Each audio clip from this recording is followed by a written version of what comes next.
All right. Good morning. Chapter 5 Diagon Alley.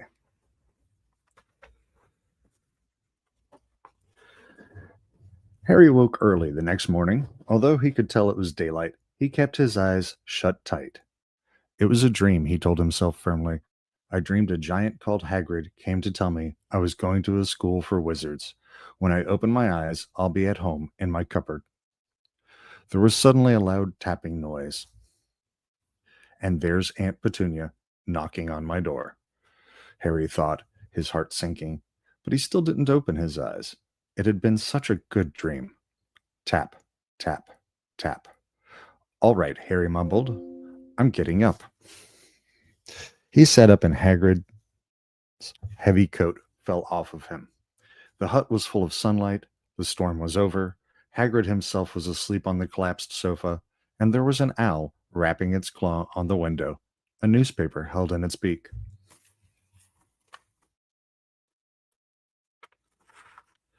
Harry scrambled to his feet, so happy he felt as though a large balloon was swelling inside him. He went straight to the window and jerked it open. The owl swooped in and dropped the newspaper on top of Hagrid, who didn't wake up. The owl then fluttered onto the floor and began to attack Hagrid's coat. Don't do that. Harry tried to wave the owl out of the way, but it snapped its beak fiercely at him and carried on savaging the coat. Hagrid, said Harry loudly, there's an owl. Pay him, Hagrid grunted into the sofa. What? He wants paying for delivering the paper. Look in the pockets. Hagrid's coat seemed to be made of nothing but pockets. Bunches of keys, slug pellets, balls of string, peppermint humbugs, tea bags. Finally, Harry pulled out a handful of strange-looking coins. Give him 5 newts, said Hagrid sleepily. Newts?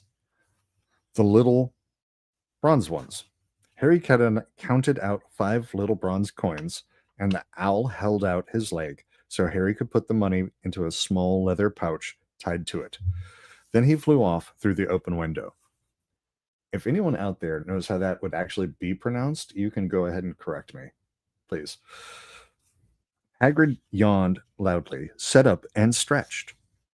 Best be off, Harry. Lots to do today. Got to get up to London and buy all your stuff for school. Harry was turning over the wizard coins and looking at them. He had just thought of something that made him feel as though the happy balloon inside him had got a puncture. Hagrid? Said Hagrid, who was pulling on his huge boots. I haven't got any money, and you heard Uncle Vernon last night. He won't pay for me to go and learn magic.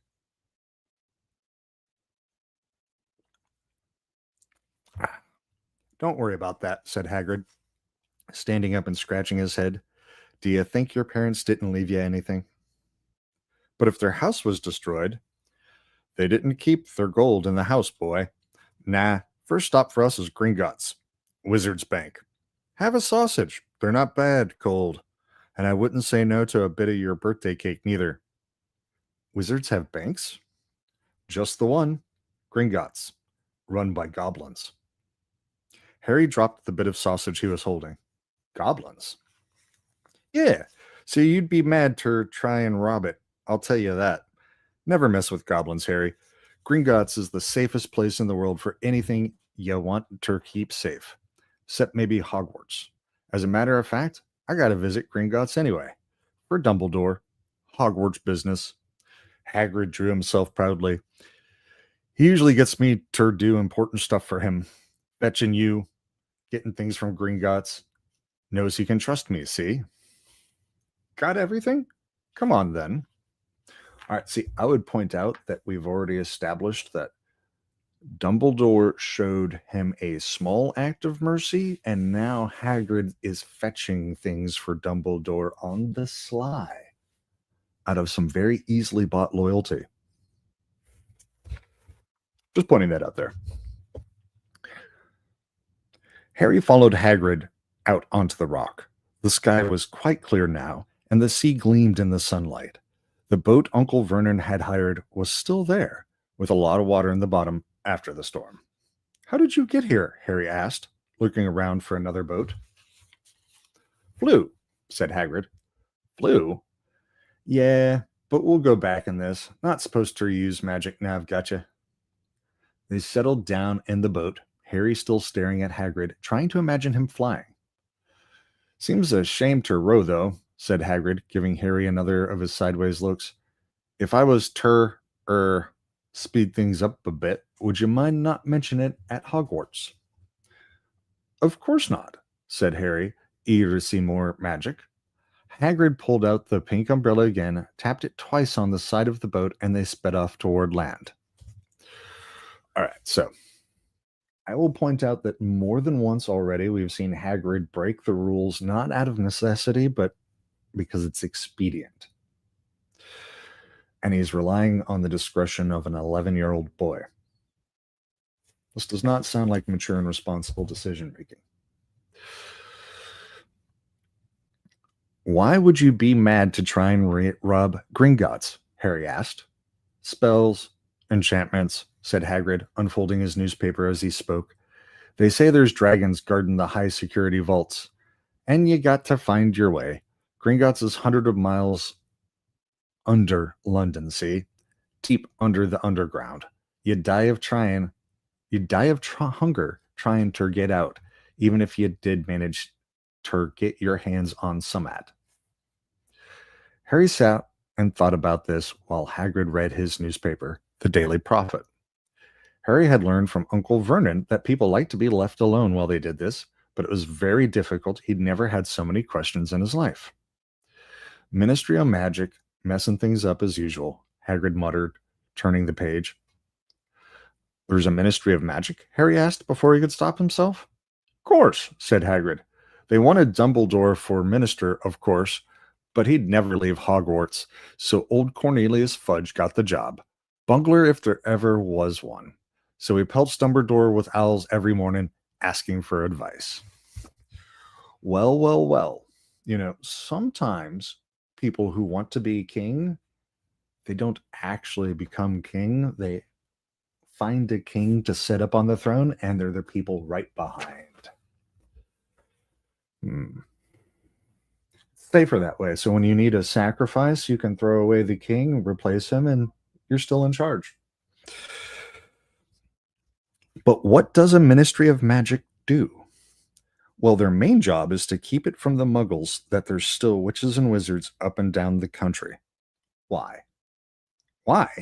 Blimey, Harry, everyone be wanting magic solutions to their problems. Nah, we're best left alone. This implies that there is a cost, perhaps an invisible cost. At this moment, the boat bumped gently into the harbor wall.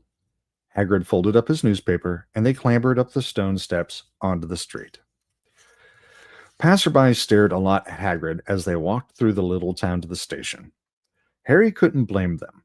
Not only was Hagrid twice as tall as anyone else, he kept pointing at perfectly ordinary things like parking meters and saying loudly, "See that, Harry? Things these muggles dream up, eh?" Hagrid, said Harry, panting a bit as he ran to keep up. Did you say there are dragons at Gringotts? Well, so they say, said Hagrid.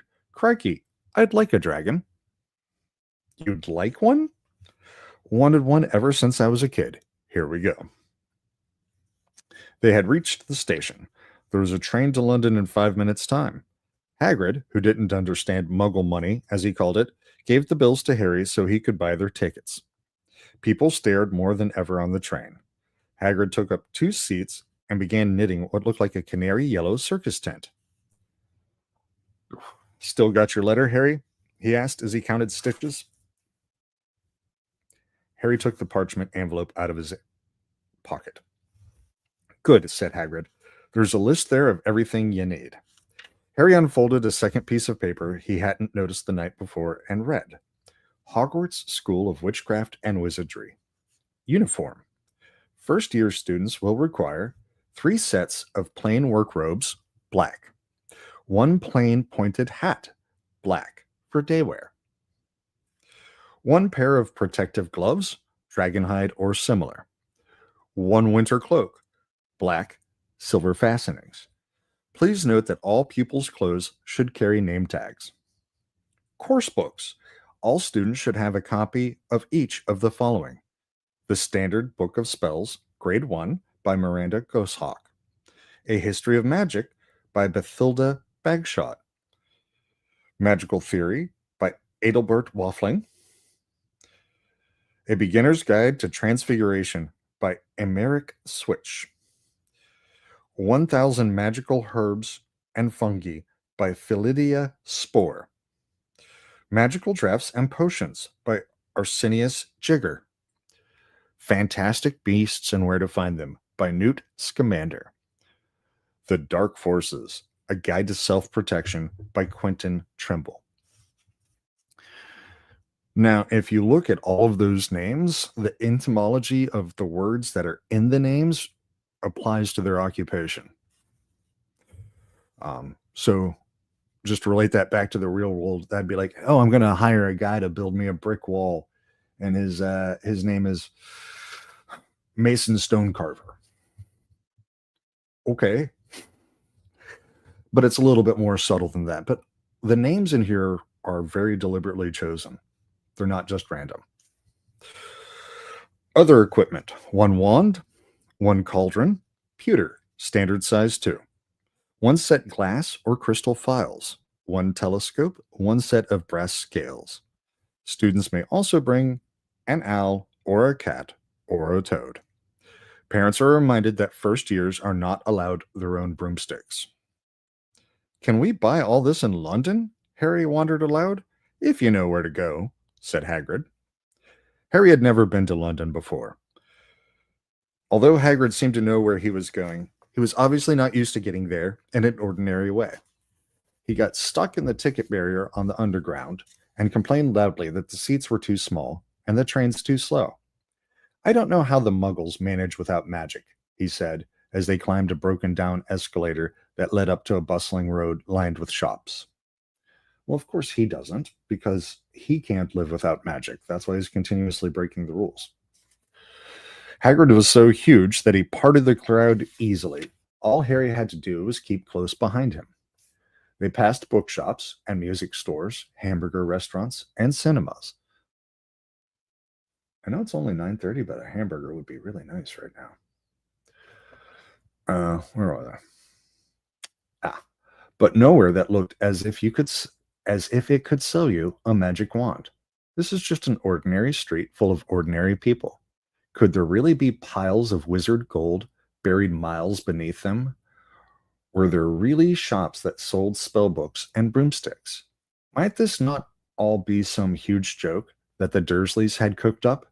If Harry hadn't known that the Dursleys had no sense of humor, he might have thought so. Yet somehow, even though everything Hagrid had told him so far was unbelievable, Harry couldn't help trusting him. This is it, said Hagrid, coming to a halt. The Leaky Cauldron. It's a famous place. It was a tiny, grubby-looking pub. If Hagrid hadn't pointed it out, Harry wouldn't have noticed it was there. The people hurrying by didn't glance at it. Their eyes slid from the big bookshop on one side to the record shop on the other, as if they couldn't see the Leaky Cauldron at all. In fact, Harry had the most peculiar feeling that only he and Hagrid could see it. Before he could mention this, Hagrid had steered him inside. For a famous place, it was very dark and shabby. A few old women were sitting in the corner, drinking tiny glasses of sherry. One of them was smoking a long pipe. A little man in a top hat was talking to the old bartender, who was quite bald and looked like a toothless walnut. The low buzz of chatter stopped when they walked in. Everyone seemed to know Hagrid. They waved and smiled at him.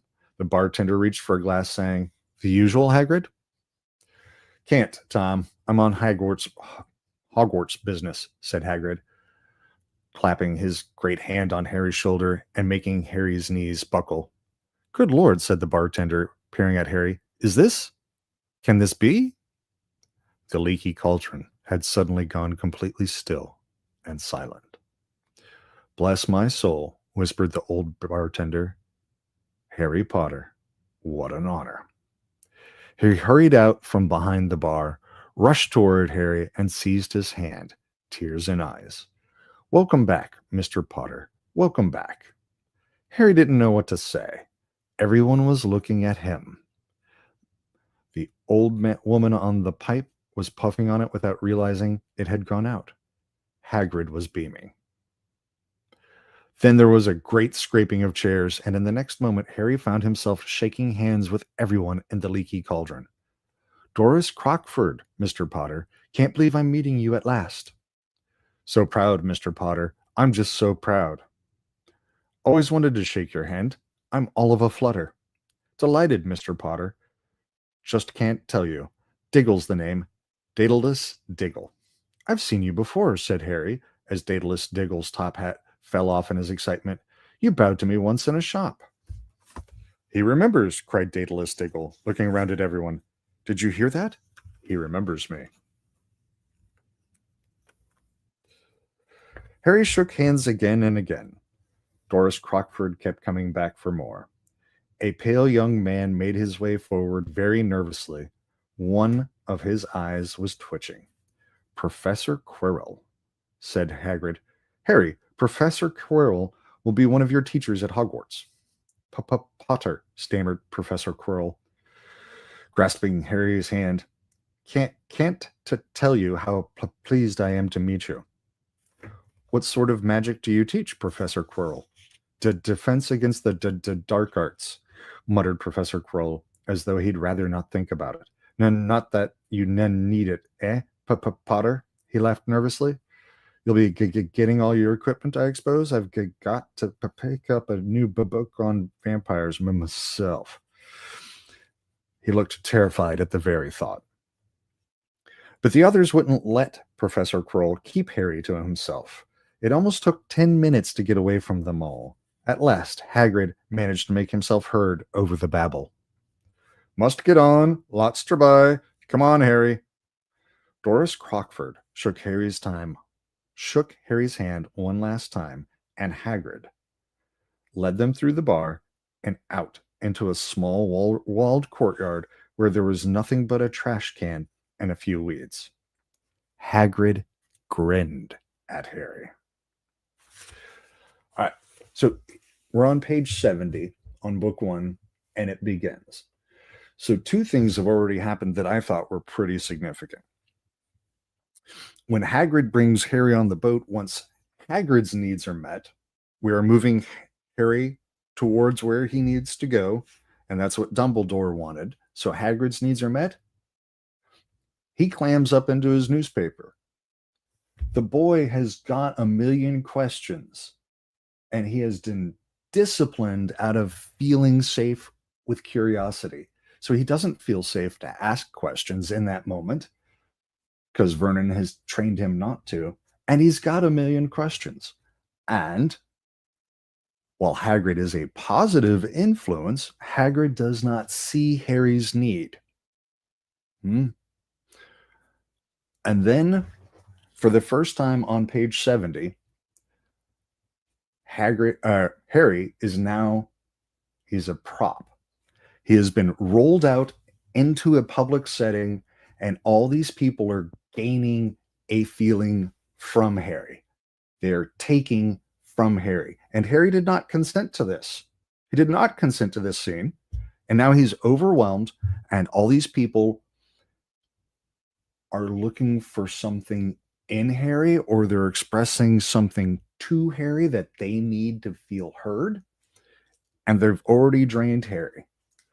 And this will not be the first time that Harry is used to appease a crowd, and nobody sees him in his pain. And Hagrid smiles. And this isn't out of malice. This is just because they don't see his pain. Told you, didn't I? Told you I was famous. Even Professor Quirrell was trembling to meet you. Mind you, he's usually trembling. Is he always that nervous? Oh, yeah. Poor bloke. Brilliant mind. He was fine while he was studying out of books, but then he took a year off to get some first-hand experience. They say he met vampires in the Black Forest, and there was a nasty bit of trouble with a hag. Never been the same since. Scared of the students, scared of his own subject. Now, Where's me umbrella? I'm just saying, if it was a government agency, I think we would have to renew his background check. The man sounds like a security threat. He's probably been compromised. Vampires, hags. Harry's head was swimming. Hagrid, meanwhile, was counting bricks in the wall above the trash can. 3 up, 2 across, he muttered. Right. Stand back, Harry. He tapped the wall 3 times with the point of his umbrella.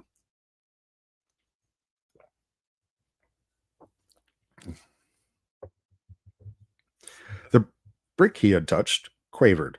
It wiggled. In the middle, a small hole appeared. It grew wider and wider. A second later, they were facing an archway large enough even for Hagrid. An archway onto a cobbled street that twisted and turned out of sight. Welcome, said Hagrid, to Diagon Alley. He grinned at Harry's amazement. They stepped through the archway. Harry looked quickly over his shoulder and saw the archway shrink instantly back into solid wall. The sun shone brightly on a stack of cauldrons outside the nearest shop. Cauldrons, all sizes, copper, brass, pewter, silver, self-stirring, collapsible, said a sign hanging over them. Yeah, you'll be needing one, said Hagrid, but we got to get your money first. Harry wished he had about 8 more eyes. He turned his head in every direction as they walked up the street, trying to look at everything at once. The shops, the things outside them, the people doing their shopping. A plump woman outside an apothecary was shaking her head as they passed. Dragon liver, 17 sickles an ounce. They're mad. A low, soft hooting came from a dark shop with a sign saying, Ilops Owl Emporium. Tawny, Screech, Barn, Brown, and Snowy. Several boys of about Harry's age had their noses pressed against a window with broomsticks in it. Look, Harry heard one of them say, the new Nimbus 2000, fastest ever. There were shops selling robes, shops selling telescopes, and strange silver instruments Harry had never seen before. Windows stacked with barrels of bat spleens and eel's eyes, tottering piles of spell books, quills, and rolls of parchment, potion bottles, globes of the moon. Gringotts, said Hagrid. They had reached a snowy white building that towered over the other little shops. Standing beside its burnished bronze doors, wearing a uniform of scarlet and gold was, yeah, that's a goblin, said Hagrid quietly as they walked up the white stone steps toward him. The goblin was about a head shorter than Harry. He had a swarthy, clever face, a pointed beard, and Harry noticed very long fingers and feet. He bowed as they walked inside. Now they were facing a second pair of doors, silver this time, with words engraved upon them.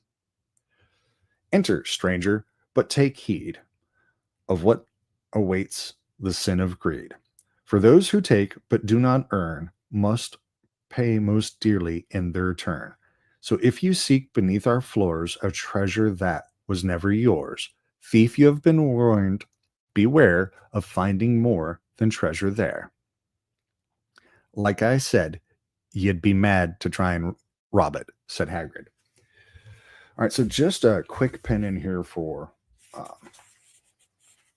little contextualization for the non-United Kingdom readers. One of the cultural things that the English, particularly Londoners, carry is that London is an incredibly old town. And when I feel like there's parts where it gets to the really grungy and old schooly vibe, part of that is there is definitely some cultural trauma over the many great fires that London has had, where it's essentially devastated the entire city. I mean, there have been fire waves, rushing across the city in the past, destroying everything in sight, and major rebuilding. So when it points to like that lost, grubby secret history down the back streets, it's also maybe a a bit of a mourning for the past that's been erased from the landscape. Just a thought. A pair of goblins bowed them through the silver doors, and they were in a vast marble hall.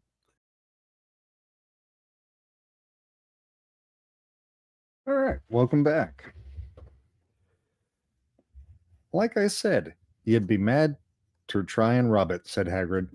A pair of goblins bowed them through the silver doors, and they were in a vast marble hall. About 100 more goblins were sitting on high stools behind a long counter, scribbling in large ledgers, weighing coins in brass scales, examining precious stones through eyeglasses. There were too many doors to count leading off the hall, and yet more goblins were showing people in and out of these. Hagrid and Harry made for the counter. Morning, said Hagrid to a free goblin. We've come to take some money out of Mr. Harry Potter's safe. You have his key, sir?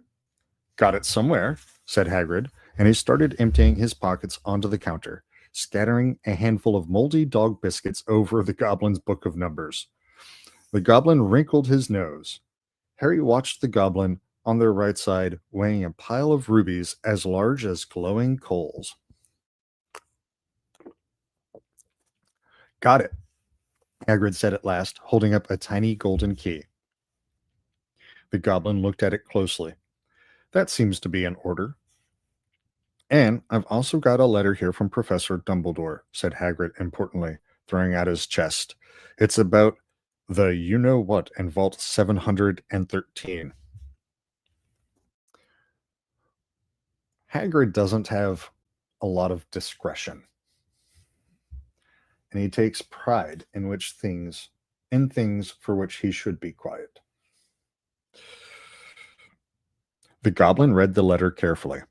Very well, he said, handing it back to Hagrid. I will have someone take you down to both vaults. Griphook. Griphook was yet another goblin. Once Hagrid had crammed all the dog biscuits back inside his pockets, he and Harry followed Griphook toward one of the doors leading off the hall. What's the you-know-what in Vault 713? Harry asked. Can't tell you that, said Hagrid mysteriously. Very secret. Hogwarts business. Dumbledore's trusted me. More'n my job's worth to tell you that. Griphook held the door open for them. Harry, who had expected more marble, was surprised. They were in a narrow stone passageway lit with flaming torches. It was sloped steeply downward, and there were little railway tracks on the floor. Griphook whistled, and a small cart came hurtling up the tracks toward them. They climbed in, Hagrid with some difficulty, and were off. At first, they just hurtled through a maze of twisting passages. Harry tried to remember left, right, left, middle fork, right, left. But it was impossible. The rattling cart seemed to know its own way because Griphook wasn't steering. Harry's eyes stung as the cold air rushed past them, but he kept them wide open. Once he thought he saw a burst of fire at the end of a passage and twisted around to see if it was a dragon. But too late. They plunged even deeper, passing an underground lake where huge stalactites and stalagmites grew from the ceiling and floor. I never know, Harry called to Hagrid over the noise of the cart. What's the difference between a stalagmite and a stalactite? Stalagmite's got an M in it, said Hagrid, and don't ask me questions just now. I think I'm going to be sick. He did look very green, and when the cart stopped at last, beside a small door in the passage wall, Hagrid got out and had to lean against the wall to stop his knees from trembling. Griphook unlocked the door. A lot of green smoke came billowing out, and as it cleared, Harry gasped. Why was there green smoke? Inside were mounds of gold coins, columns of silver, heaps of little bronze newts. All yours? Smiled Hagrid. All Harry's. It was incredible. The Dursleys couldn't have known about this, or they would have had it from him faster than blinking. How often had they complained about how much Harry cost them to keep? And excuse me, sorry.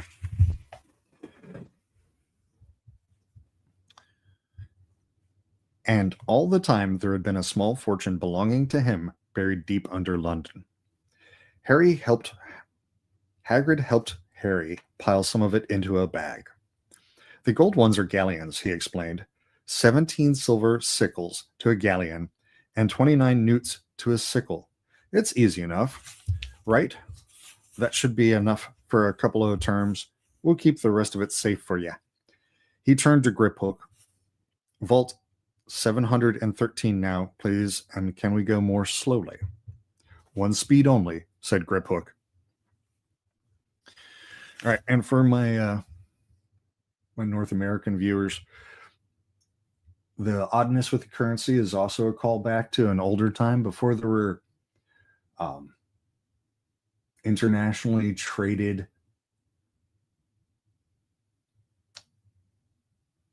currency, before there were like standardized currencies. The money system used to be really weird because people would use a mix of coins from different countries by weight, and like parts of a coin or clipped off parts of a coin were also worth something, depending on where the coin came from and its base metal. So before things got standardized heading into the Industrial Revolution, money was very much more confusing to have and use transactionally than it is now. They were going even deeper now and gathering speed. The air became colder and colder as they hurtled around tight corners. They went rattling over an underground ravine, and Harry leaned over the side to see what was down at the dark bottom. But Hagrid groaned and pulled him back by the scruff of his neck. Vault 713 had no keyhole.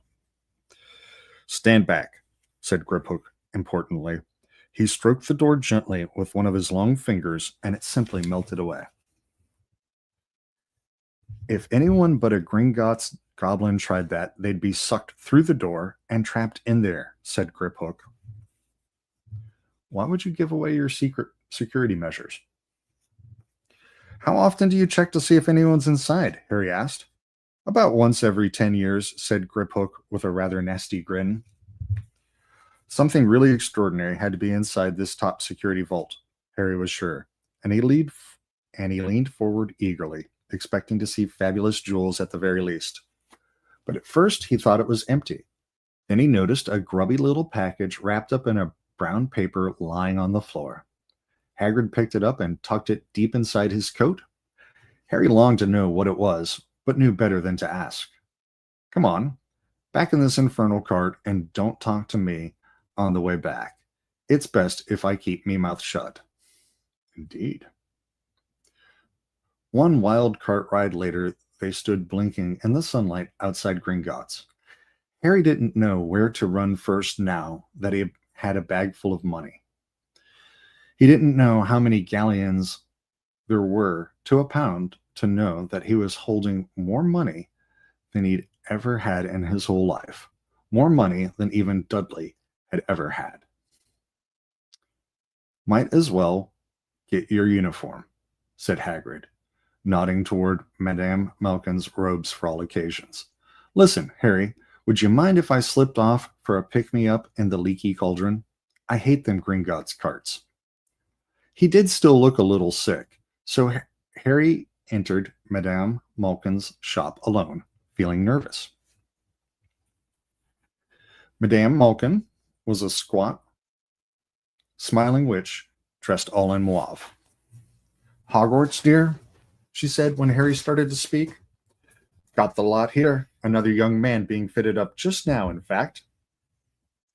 In the back of the shop, a boy with a pale, pointed face was standing on a footstool, while a second witch pinned up his long black robes. Madame Malkin stood Harry on a stool next to him, slipped a long robe over his head, and began to pin it to the right length. Hello, said the boy. Hogwarts too? Yes, said Harry. My father's next door buying my books, and mother's up the street looking at wands, said the boy. He had a bored, drawling voice. Then I'm going to drag them off to look at racing brooms. I don't see why first years can't have their own. I think I'll bully father into getting me one, and I'll smuggle it in somehow. Well, we think we already know who this is, don't we? Hi, Malfoy. Harry was strongly reminded of Dudley. So now Harry's in his trauma. Have you got your own broom? The boy went on. No, said Harry. Play Quidditch at all? No, Harry said again, wondering what on earth Quidditch could be. I do. Father says it's a crime if I'm not picked to play for my house, and I must say, I agree. Know what house you'll be in yet? No, said Harry, feeling more stupid by the minute. Well, no one really knows until they get there, do they?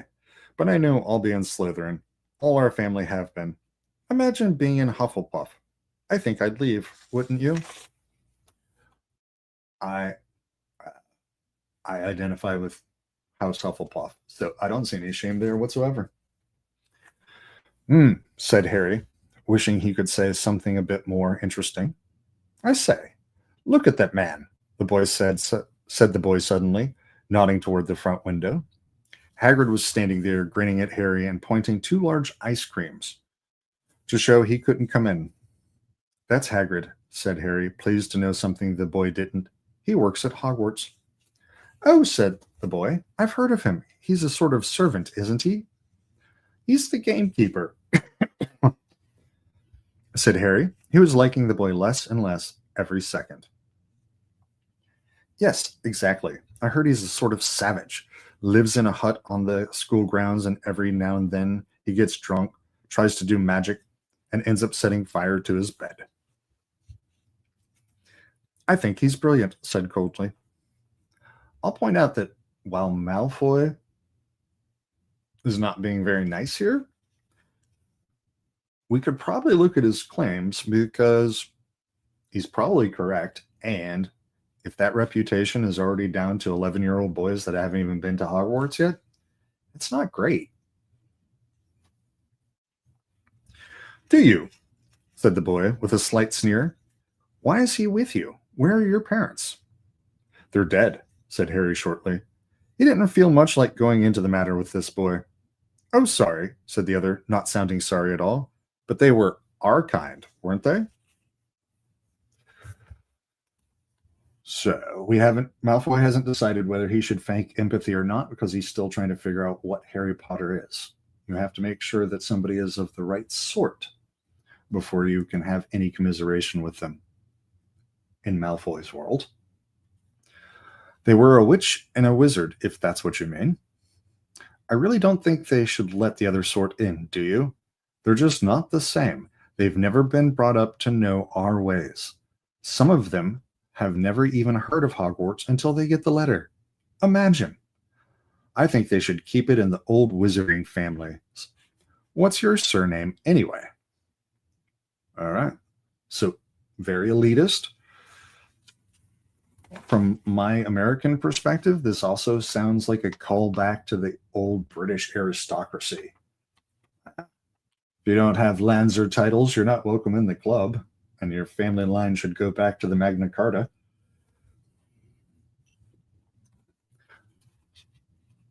But before Harry could answer, Madame Malkin said, That's you done, my dear, said Harry.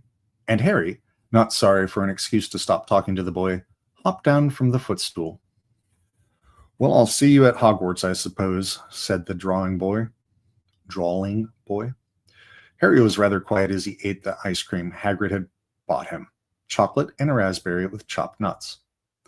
What's up, said Hagrid. Nothing, Harry lied. They stopped to buy parchment and quills. Harry cheered up a bit when he found a bottle of ink that changed color as you wrote. When they had left the shop, he said, Hagrid, what's Quidditch? Blimey, Harry, I keep forgetting how little you know. Not knowing about Quidditch. Don't make me feel worse, said Harry. He told Hagrid about the pale boy and Madame Malkin's. And he said people from Muggle families shouldn't even be allowed in. You're not from a Muggle family. If he'd known who you were, he's grown up knowing your name if his parents are wizarding folk. You saw what everyone in the Leaky Cauldron was like when they saw you. Anyways, what does he know about it? Some of the best I ever saw were the only one were the only ones with magic in them and a long line of muggles. Look at your mom. Look what she had for a sister. Hmm. So what is Quidditch? It's our sport, wizard sport. It's like soccer in the muggle world. Everyone follows Quidditch. Played up in the air on broomstick, and there's four balls. Sort of hard to explain the rules. And what are Slytherin and Hufflepuff? Schoolhouses. There's four. Everyone says Hufflepuff are a lot of duffers, but I bet I'm in Hufflepuff, said Harry gloomily. Better Hufflepuff than Slytherin, said Hagrid darkly. There's not a single witch or wizard who went bad who wasn't in Slytherin. You know who was one. Sorry, you know who was at Hogwarts? Years and years ago, said Hagrid. They bought Harry's school books in a shop called Flourish and Blots, where the shelves were stacked to the ceiling with books as large as paving stones bound in leather. Books the size of postage stamps and the covers of silk, books full of peculiar symbols, and a few books with nothing in them at all. Even Dudley, who never read anything, would have been wild to get his hands on some of these. Hagrid almost had to drag Harry away from curses and counter curses. Bewitch your friends and befuddle your enemies with the latest revenges, hair loss, jelly legs, tongue tying, and much, much more, by Professor Vindictus Viridian. I was trying to find out how to curse Dudley. I'm not saying that's not a good idea, but you're not to use magic in the Muggle world except in very special circumstances, said Hagrid. And anyway, you couldn't work any of them curses yet. You'll need a lot more study before you get to that level. Hagrid wouldn't let Harry buy a solid gold cauldron either. It says pewter on your list. But they got a nice set of scales for weighing potion ingredients and a collapsible brass telescope. Then they visited the apothecary, which was fascinating enough to make up for its horrible smell, a mixture of bad eggs and rotted cabbages. Barrels of slimy stuff stood on the floor. Jars of herbs, dried roots, bright powders lined the walls. Bundles of feathers, strings of fangs, and snarled claws hung from the ceiling. While Hagrid asked the man behind the counter for a supply of some basic potion ingredients for Harry, Harry himself examined silver unicorn horns at 21 gallons each and minuscule, glittery black beetle eyes, 5 newts a scoop. Outside the apothecary, Hagrid checked Harry's list again. Just your wand left. Oh yeah, and I still haven't got you a birthday present. Harry felt himself go red. You don't have to. I know I don't have to. Tell you what, I'll get your animal. Not a toad. Toads went out of fashion years ago. You'd be laughed at, and I don't like cats. They make me sneeze. I'll get you an owl. All the kids want owls. They're dead useful. Carry your mail and everything. 20 minutes later, they left Aelop's Owl Emporium, which had been dark and full of rustling and flickering, jewel-bright eyes. Harry now carried a large cage that held a beautiful snowy owl, fast asleep with her head under her wing. He couldn't stop stammering his thanks, sounding just like Professor Quirrell. Don't mention it, said Hagrid gruffly. Don't expect you've had a lot of presents from them Dursleys. Just Ollivanders left now. Only place for wands, Ollivanders. And yeah, you gotta have the best wand. A magic wand. This was what Harry had been really looking forward to. The last shop was narrow and shabby. Peeling gold letters over the door read Ollivanders, maker of fine wands since 382 BC. So he was providing wands, or an ancestor was, to the Romans. A single wand lay on a faded purple cushion in the dusty window. A tinkling bell rang somewhere in the depths of the shop as they stepped inside. It was a tiny place, empty except for a single spindly chair that Hagrid sat on to wait. Harry felt strangely as though he had entered a very strict library. He swallowed a lot of new questions that had just occurred to him and looked instead at the thousands of narrow boxes piled neatly right up to the ceiling. For some reason, the back of his neck prickled. The very dust and silence in here seemed to tingle with some secret magic. "Good afternoon," said a soft voice. Harry jumped. Hagrid must have jumped too, because there was a loud crunching noise and he quickly got off the spindly chair. An old man was standing before them, his wide, pale eyes shining like moons through the gloom of the shop. "Hello," said Harry awkwardly. "Ah, yes," said the man. "Yes, yes. I thought I'd be seeing you soon. Harry Potter." It wasn't a question. "You have your mother's eyes. It seems only yesterday she was in here herself, buying her first wand. 10 1/4 inches long, swishy, made of nice willow. Nice wand for charm work." You don't normally see that sort of confidence in somebody's ability to make connections, especially rooted over that sort of time. So that the fact that Ollivander is displaying this recall of detail, and he intuited that this is Harry Potter by seeing a deep similarity to the mother, which he remembers. That tells us that Mr. Ollivander is one very sharp customer indeed. And he is probably exactly where he needs to be. And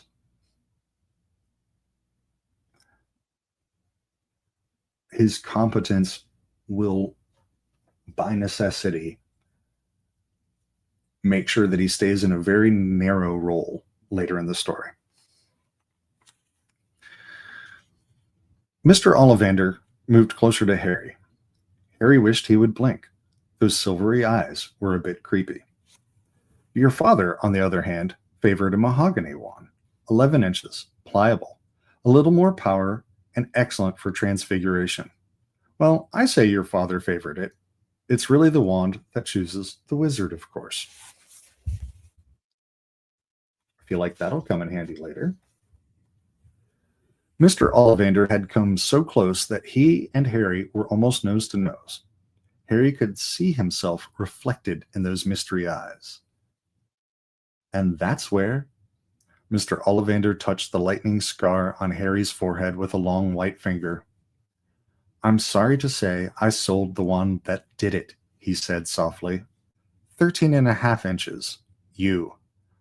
Powerful wand. Very powerful. And in the wrong hands, well, if I'd known what that wand was going out in the world to do. He shook his head and then, to Harry's relief, spotted Hagrid.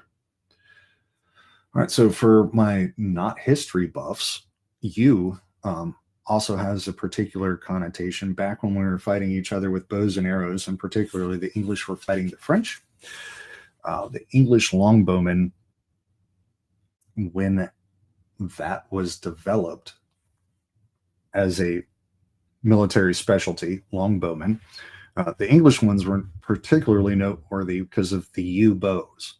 It was essentially the ingredient in the secret weapon of their archery supremacy for a very long time. So it's not without coincidence, I believe, that we're talking about you. Rubius Hagrid. How nice to see you again. Oak, 16 inches. Rather bendy, wasn't it? Past tense. It was, sir, yes. Good wand, that one, but I suppose they snapped it in half when you got expelled, said Mr. Ollivander, suddenly stern. Yes, they did, yes, said Hagrid, shuffling his feet. I've still got the pieces, though, he added brightly. But you don't use them, said Mr. Ollivander sharply. Oh, no, sir, said Hagrid quickly. Harry noticed he gripped his pink umbrella very tightly as he spoke. Wonder where the pieces are. And he is using them. I don't know what problem that's going to cause, but that is a problem. Said Mr. Ollivander, giving Hagrid a piercing look. Well now, Mr. Potter, let me see. He pulled a long tape measure with silver markings out of his pocket. Which is your wand arm? Well, I'm right-handed, said Harry. Hold out your arm. That's it. He measured Harry from shoulder to finger, then wrist to elbow, shoulder to floor, knee to armpit, and around his head. As he measured, he said, Every Ollivander wand has a core of a powerful magical substance, Mr. Potter. We use unicorn hairs, phoenix tail feathers, and the heartstrings of dragons. No two Ollivander wands are the same, just as no two unicorns, dragons, or phoenixes are quite the same. And of course, you will never get such good results with another wizard's wand. Harry suddenly realized that the tape measure, which was measuring between his nostrils, was doing this on its own.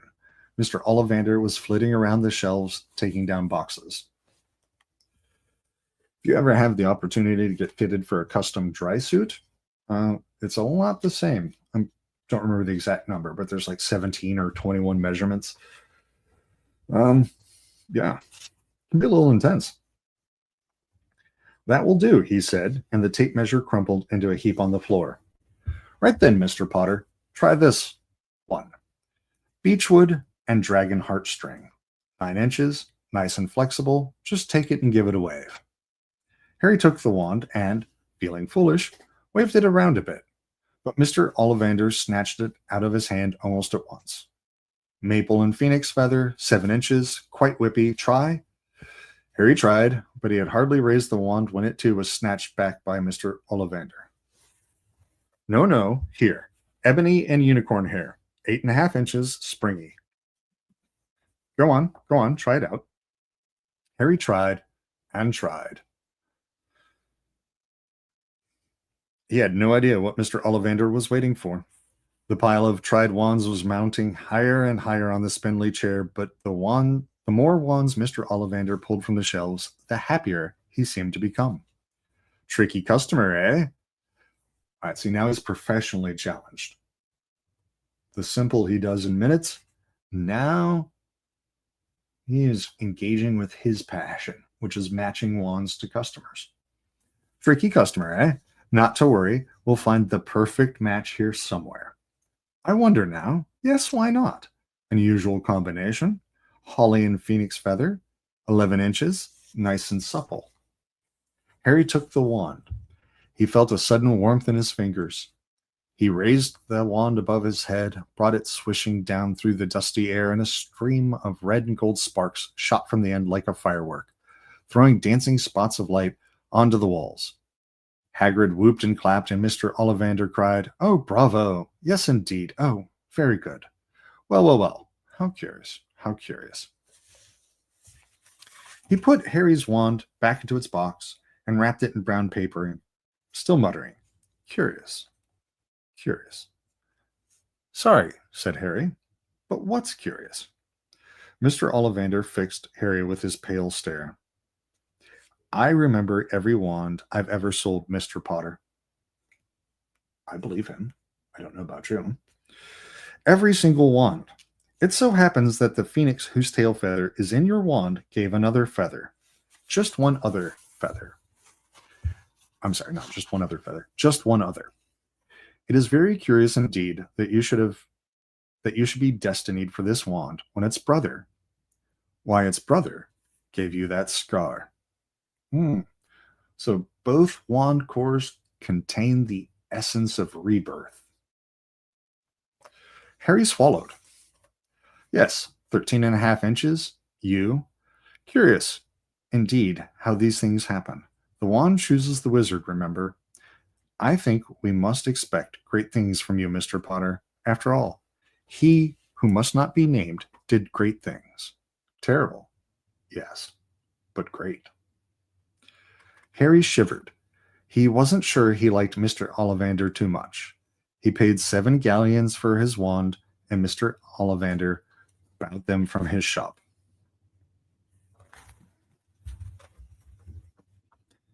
The late afternoon sun hung low in the sky as Harry and Hagrid made their way back to Diagon Alley, back through the wall, back through the leaky cauldron, now empty.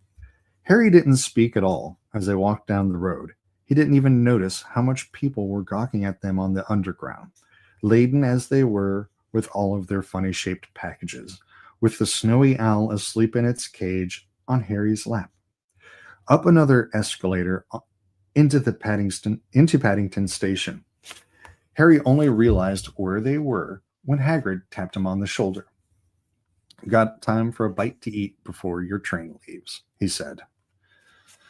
He bought Harry a hamburger and they sat down on plastic seats to eat them. Harry kept looking around. Everything looked so strange somehow. "You all right, Harry? You're very quiet," said Hagrid. Harry wasn't sure he could explain. He'd just had the best birthday of his life, and yet he chewed his burger, trying to find the words. "Everyone thinks I'm special," he said at last. "All those people in the leaky cauldron, Professor Quirrell, Mr. Ollivander, but I don't know anything about magic at all. How can they expect great things? I'm famous, and I can't even remember what I'm famous for. I don't know what happened when the night my parents died." Hagrid leaned across the table. Behind the wild beard and eyebrows, he wore a very kind smile. "Don't you worry, Harry. You'll learn fast enough. Everyone starts at the beginning at Hogwarts. You'll be just fine. Just be yourself. I know it's hard. You've been singled out, and that's always hard. But you'll have a great time at Hogwarts. I did. Still do, as a matter of fact." Hagrid helped Harry onto the train that would take him back to the Dursleys, and then handed him an envelope. "Your tickets for Hogwarts," he said. "1st of September. King's Cross. It's all on your ticket. Any problems with the Dursleys, send me a letter with your owl. She'll know where to find me. See you soon, Harry." The train pulled out of the station. Harry wanted to watch Hagrid until he was out of sight. He rose in his seat and pressed his nose against the window, but he blinked, and Hagrid had gone. Thus endeth chapter 5. So 2 quick cleanup notes. I don't have any notes here, so if I cite the author inappropriately, the mistake is wholly mine. But if you want some more of a fictionalized context of sort of what things were like in the transitory period, Neil Stephenson's trilogy, and it's either the Baroque Cycle or the Quicksilver trilogy. I don't remember, but it's sort of a pre-runner to the Cryptonomicon. Anyways, Neil Stephenson's got some very good books set in and around that time period that could certainly bring out more interest, particularly with the Great London Fires and how weird money worked back then. Back to Ollivanders. I'm going to keep working on this theory as we progress, but it feels to me part of why Harry was disquieted is that Ollivander is very much in his Slytherin / Ravenclaw energy.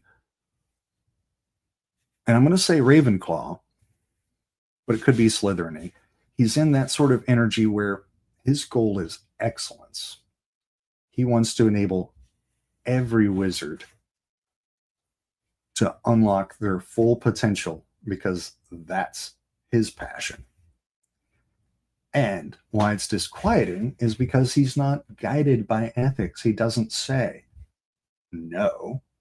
He doesn't say this is bad. He says that's powerful.